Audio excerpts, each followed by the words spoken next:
Morning all of you. स्वागत है आपका इस वीडियो में और धन्यवाद है आपको हमारे साथ जुड़े रहने के लिए। देखिए बच्चों, पिछली वीडियो में हमने द्विगु समास का फर्स्ट भेद था समाहार द्विगु समास, जो कि इस प्रकार से है।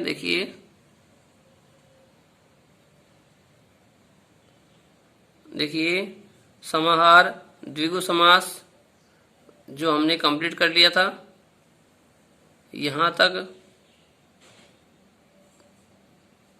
इस प्रकार से भाग 6 तक, ठीक है। इसमें भाग 6 दिया हुआ है, तो मैं अपन ने यहाँ तक इसको कंप्लीट कर लिया था। अब पढ़ेंगे हम इसका दूसरा भाग तद्धितार्थ द्विगु, ठीक है। द्विगु समास को 3 भागों में बांटा, पहला समाहार, दूसरा तद्धितार्थ और तीसरा उत्तरपद द्विगु, ठीक है। तो देखो इसको पढ़ते हैं हम। इसमें देखिए इसके डायरेक्ट एग्जाम्पल्स दिए हुए हैं। देखिए तद्धित के अर्थ में जो समास होगा वह द्विगु समास होगा और तद्धितार्थ द्विगु समास होगा, ठीक है।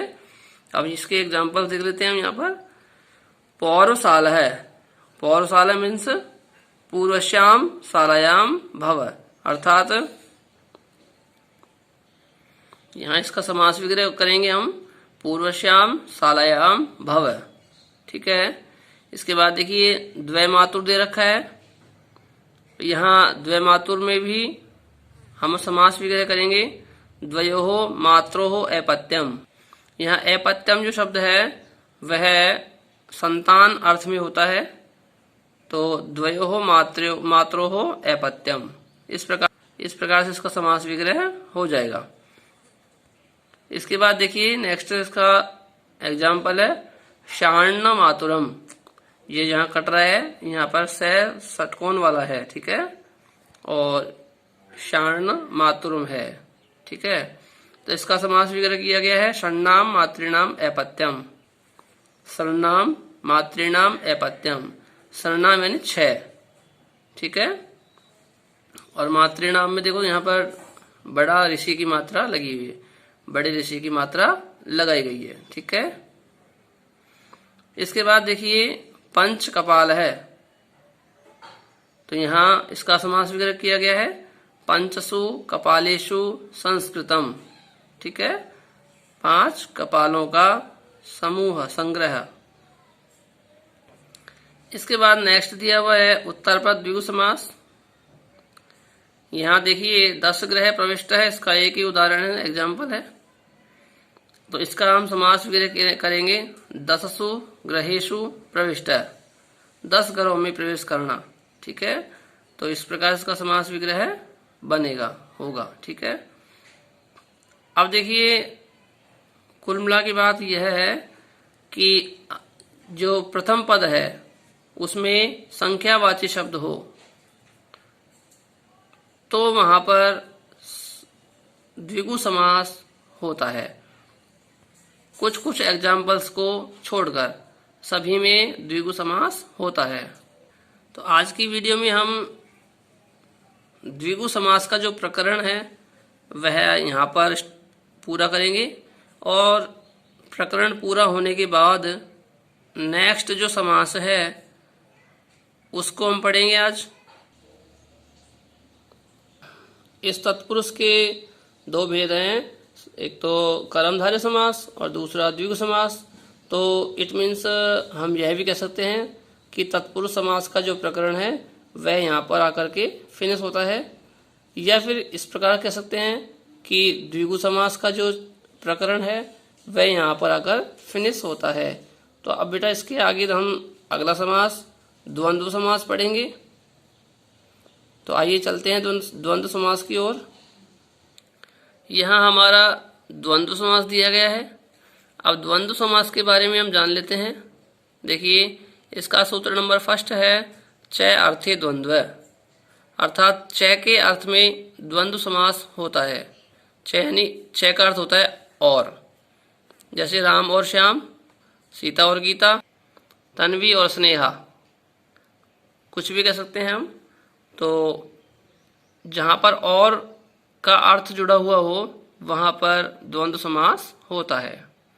अब देखिए इसको पढ़ते हैं, आइए इसकी हिंदी पढ़ते हैं। यहाँ पर सूत्र के नीचे देखिए फर्स्ट में दिया हुआ है अनेक सुबंतों का। सुबंत क्या है? सुबंत प्रत्यय हैं जो कि विभक्तियों के साथ लगते हैं, ठीक है।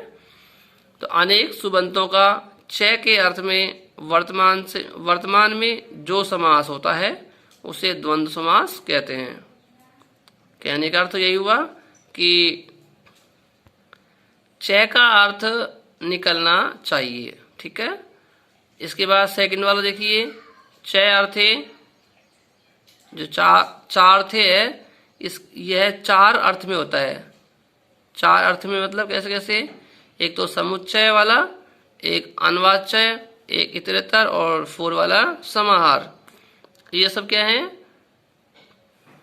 चार्थ हैं, ठीक है। मतलब चार, इसके चार अर्थ होते हैं, ये चारों अर्थ, ठीक है। थर्ड वाला देखते हैं इसका, जब दो या दो से अधिक शब्दों के बीच में च का अर्थ छिपा हो तो उसे द्वंद्व समास कहते हैं, ठीक है। इसके बाद देखते हैं उभय पदार्थ प्रधान द्वंद्व, अर्थात द्वंद्व समास में दोनों पदों के अर्थों की प्रधानता होती है। यानी पहला पद और बाद वाला पद, कह सकते हैं पूर्व पद और उत्तर पद, ये दोनों पद ही क्या होते हैं? प्रधान होते हैं द्वंद्व समास में, ठीक है। तो इसको ध्यान में रखेंगे। इसके बाद हम द्वंद्व समास के जो भेद हैं उन्हें देखते हैं, उन्हें पढ़ते हैं। तो देखिए द्वंद्व समास जो है तीन प्रकार का होता है। पहला इतरेतर, दूसरा समाहार और तीसरा एक शेष, ठीक है। द्वंद्व समास कितने प्रकार के? तीन प्रकार के, ठीक है। इतरेतर, समाहार और एक शेष। आप फर्स्ट वाला देखते हैं, इतरेतर द्वंद्व समास। इतरेतर द्वंद्व समास किसे कहते हैं? तो देखिए, ऐसा द्वंद्व समास जिसके दो या दो से अधिक पदों के बीच च का अर्थ छिपा हो उसे इतरेतर द्वंद्व समास कहते हैं, ठीक है। कहने का मतलब यह हुआ कि इसमें जो च का प्रयोग होगा वह दोनों पदों के बीच में होगा। तो देखिए, ऐसा द्वंद्व समास जिसके दो या दो से अधिक पदों के बीच च का अर्थ छिपा हो उसे इतरेतर द्वंद्व समास कहते हैं। जैसे राम और श्याम, तो राम और श्याम के बीच में और का अर्थ छिपा है तो यह क्या है? इतरेतर द्वंद्व समास कहलाएगा, ठीक है। इसके बाद देखिए सेकंड में ये बता रहा है कि इस समास के विग्रह करने में या विग्रह में प्रत्येक शब्दों के बाद च जुड़ता है, ठीक है।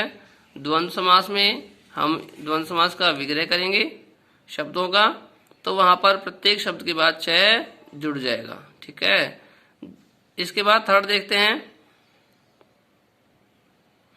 जितने शब्द होते हैं उसके अनुसार वचन का निर्धारण होता है। इसमें जितने शब्द होते हैं उसके अनुसार वचन का निर्धारण होता है। तो देखिए, अब हमने सामान्य जानकारी इसकी कर ली है, अब हम सूत्रों की ओर चलेंगे इसके। तो इसका फर्स्ट सूत्र है परवल लिंगम द्वंद्व तत्पुरुषयोः। यह समास कहता है कि इतरेतर द्वंद्व समास में पीछे वाले शब्दों के अनुसार लिंग निर्धारण होता है।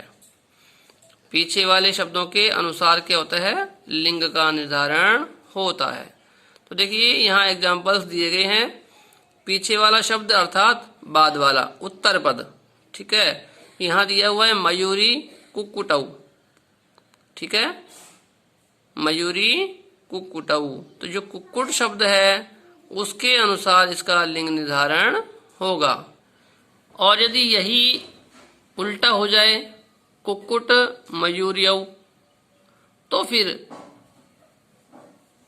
मयूर जो शब्द है उसकी तरह ही इसका लिंग निर्धारण होगा। ठीक है, तो मयूरी कुक्कुटौ, इसका तो समास विग्रह करेंगे, मयूरी च कुक्कुट च। ठीक है, कुक्कुटश्च या कुक्कुट च। ठीक है, इसके बाद कुक्कुट मयूर्यौ, ये उल्टा हो गया, तो इसका हम समास विग्रह करेंगे, कुक्कुटश्च मयूरी च। ठीक है, तो पीछे वाला जो शब्द है उसके अनुसार हम उसका कार्य करेंगे। सीतारामौ, सीता च राम च, और राम लक्ष्मणौ, रामश्च लक्ष्मणश्च। ठीक है, इसके बाद दिए यहाँ पर राम लक्ष्मण भरतः, तो देखिए रामश्च लक्ष्मणश्च भरतश्च। ठीक है, यहाँ तीनों भाइयों का नाम दिया है राम लक्ष्मण भरत का, तो यह बहुवचन में प्रयोग होगा, यह बहुवचन में प्रयुक्त होगा। जहाँ पर द्विवचन है वहाँ द्विवचन में, और जहाँ बहुवचन है वहाँ बहुवचन में यह समास प्रयुक्त होगा। इसके बाद देखिए यहाँ दिया हुआ है लता गीते, लता और गीता। तो देखिए लता शब्द या गीता शब्द कैसे चलते हैं, गीता गीते गीताहा। तो गीते क्या है, द्विवचन है, और लता और गीता क्या है, दो लड़कियां हैं। तो सीधी सी बात है, यहाँ लता च गीता च, इसका समास विग्रह होगा। ठीक है, और जब मान लो इसका समास बनाना है, समास सामासिक पद बनाना है, तो हम लता च गीता च, तो लास्ट वाला जो गीता शब्द है उसमें द्विवचन लगा देंगे, यानी गीता शब्द जो है उसका द्विवचन लगाएंगे। तो प्रथमा हो जाएगा गीता, सॉरी एक वचन हो जाएगा गीता, और द्विवचन गीते, तो इसको हम बना देंगे लता गीते। इसके बाद देखिए लता सीता और गीता, तो यहाँ गीता दिया हुआ है लास्ट में, इसका मतलब यह है बहुवचन का शब्द है, बहुवचन का रूप है। लता च सीता च गीता च। ठीक है, इसके बाद देखिए पत्र पुष्पे, तो ये नपुंसकलिंग वाला है, पत्र और पुष्प, तो पत्रम च पुष्पम च। ठीक है, पत्र पुष्प फलानी, ये सब भी नपुंसकलिंग वाले हैं, लेकिन यहाँ बहुवचन के रूप दिए गए हैं, तो हम बनाएंगे पत्रम च पुष्पम च फलम च। ठीक है, समास विग्रह तो इस प्रकार से ही करेंगे, लेकिन सामासिक पद जब बनाएंगे तो हमको ध्यान में रखना है कि यह द्विवचन का रूप है या बहुवचन का रूप है, उसके अनुसार ही हम विभक्ति का प्रयोग करेंगे। ठीक है, मयूरी कुक्कुटौ, तो कुक्कुट में क्या है, द्विवचन का रूप है, और राम की तरह रूप चलाएंगे, कुक्कुट है कुक्कुटौ कुक्कुटाहा, तो द्विवचन का रूप इसलिए कुक्कुटौ शब्द आया यहाँ पर। ठीक है, द्विवचन जुड़ गया। इसके बाद देखिए सूत्र नंबर 2 है द्वंद्वे घी, द्वंद्वे घी। इससे हम समझ लेते हैं, द्वंद्व समास में घी संज्ञक का पूर्व प्रयोग होता है। घी संज्ञक का अर्थ हुआ छोटा जो शब्द है, छोटी जो मात्रा है, उसका पहले प्रयोग होता है। जैसे हरि हरऊ, हरि हरऊ, तो हरि शब्द है, इसमें क्या है, छोटी की मात्रा है। ठीक है, तो यहाँ पर हरि शब्द पहले होगा। ठीक है, और हरऊ में औ की मात्रा है, तो छोटा कौन हुआ, ई की मात्रा, तो हरि हरऊ। यहाँ भी 2 शब्द दिए गए हैं, हरि और हर, यानी भगवान विष्णु और शंकर। तो यहाँ पर देखिए द्विवचन का रूप जोड़ देंगे, यहाँ पर हरऊ शब्द बन जाएगा। ठीक है, जैसे राम है रामऊ, तो हरे हरे हरऊ। यहाँ समास विग्रह होगा इसका हरिश्च हरश्च। ठीक है, इसके अलावा भी और भी बहुत से एग्जाम्पल हो सकते हैं। इसके बाद देखिए सूत्र नंबर 3 है अजादि अंतम अजाद्यंतम, अर्थात द्वंद्व समास में अच आदि आकारांत का पूर्व प्रयोग होता है। ठीक है, यानी जो शब्द ऐसे अंत होने वाला है उस शब्द का प्रयोग पहले होगा। ईस कृष्णऊ एग्जाम्पल दिया गया है, तो ईस में देखो से में ए की मात्रा है, इसलिए ईस जो शब्द है वह पहले प्रयोग होगा और समास विग्रह बनेगा ईसश्च कृष्णश्च। ठीक है, यहाँ कृष्णाओं में औ की मात्रा है, इसलिए यह बाद में प्रयोग होगा। इसके बाद देखते हैं कुछ यहाँ नोट दिया हुआ है। अग्नि वायु में पूर्व प्रयोग नहीं होगा, क्योंकि अग्नि में आदि अच तो है, यानी कि आदि शब्द में यानी जो पहला वाला शब्द है उसमें अच तो है, स्वर तो है, लेकिन अंत में आकार नहीं है। अंत में क्या है, ऊ की मात्रा है, ए की मात्रा नहीं है। इसलिए यह नियम, ये अजादि अंतम वाला जो नियम है वो अग्नि और वायु वाले शब्द में प्रयोग में नहीं लिया जाएगा। ठीक है बेटा, थैंक यू इस वीडियो को देखने के लिए। तो अब इसके बाद मैं अगले वीडियो में नेक्स्ट इसका ही जो बच गया उसको डालूंगा। तब तक के लिए धन्यवाद। Have a nice day.